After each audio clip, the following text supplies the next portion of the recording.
Assalamualaikum warahmatullahi wabarakatuh. Perkenalkan, nama saya Isratul Jaria dengan NIM O1A12018 dari kelas D. Pada video kali ini saya ingin menjelaskan mengenai gangguan enzim pencernaan dan cara mengatasinya. Topik pembahasan yang akan saya bahas pada video kali ini yaitu mengenai yang pertama, pencernaan secara umum. Yang kedua, proses yang terjadi di masing-masing organ pencernaan. Yang ketiga, enzim yang terlibat di setiap organ pencernaan dan fungsinya.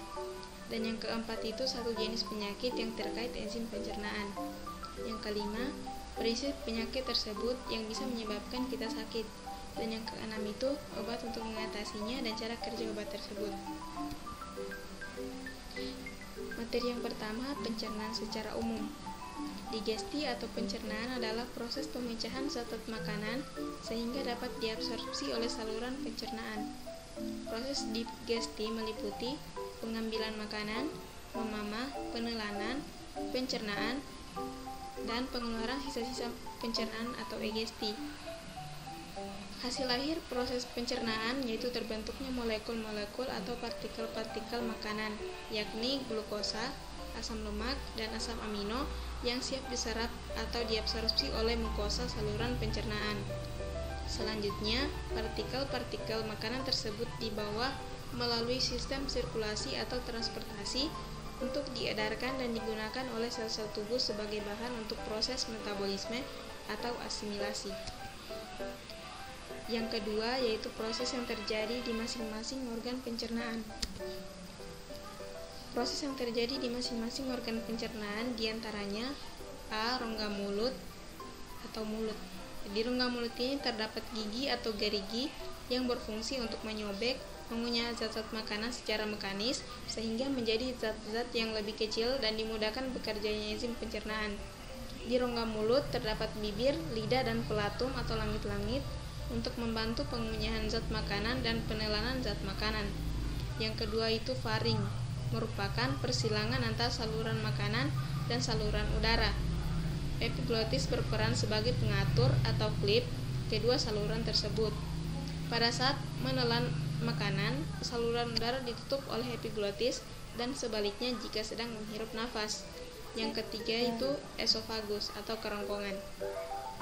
Sebagai saluran panjang berotot atau muskuler yang menghubungkan rongga mulut dengan lambung, pada batas antara esofagus dengan lambung terdapat sphincter esofagi yang berfungsi mengatur agar makanan yang sudah masuk ke dalam lambung tidak kembali ke esofagus.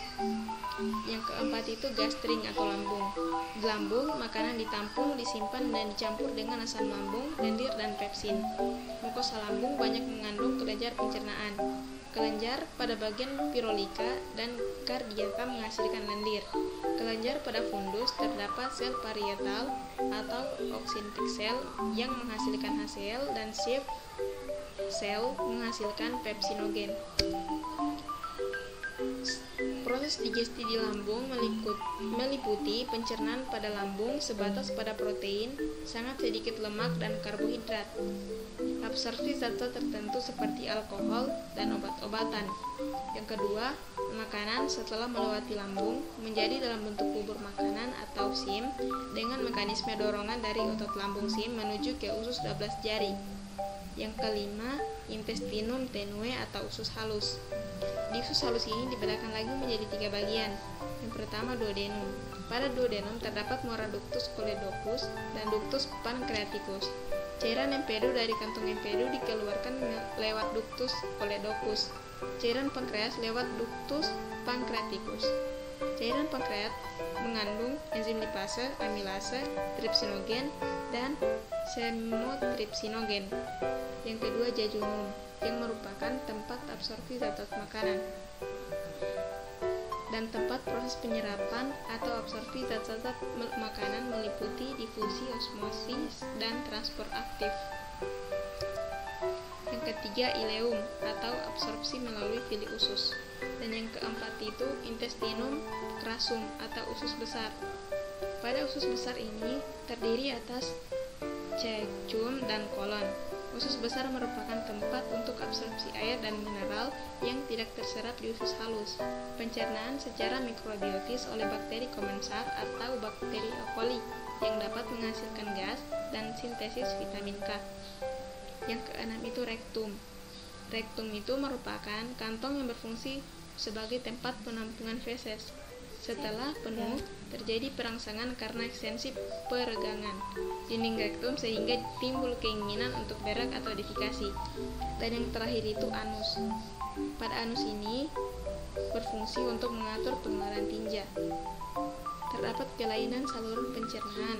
Yang pertama, mencret atau diare karena adanya rangsangan yang berlebihan sehingga motilitas usus meningkat. Yang kedua, konstipasi karena defekasi yang tidak teratur dan sulit. Materi yang ketiga yaitu enzim yang terlibat di setiap organ dan pencernaan dan fungsinya. Yang pertama itu enzim amilase.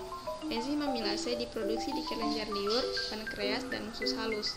Enzim ini bertugas memecah zat fatty atau karbohidrat menjadi gula atau glukosa. Yang kedua itu protease. Pada enzim protease adalah enzim pencernaan yang bertugas untuk memecah protein dalam makanan menjadi asam amino atau amino acids. Enzim yang ketiga yaitu enzim lipase. Enzim lipase ini adalah enzim yang memiliki tugas memecah lemak menjadi asam lemak dan gliserol atau zat gula yang mengandung alkohol. Organ tubuh yang berperan dalam menghasilkan enzim ini adalah pankreas dan lambung. Dan yang keempat itu enzim maltase. Enzim ini diproduksi oleh usus halus dan memiliki fungsi untuk menghancurkan maltosa.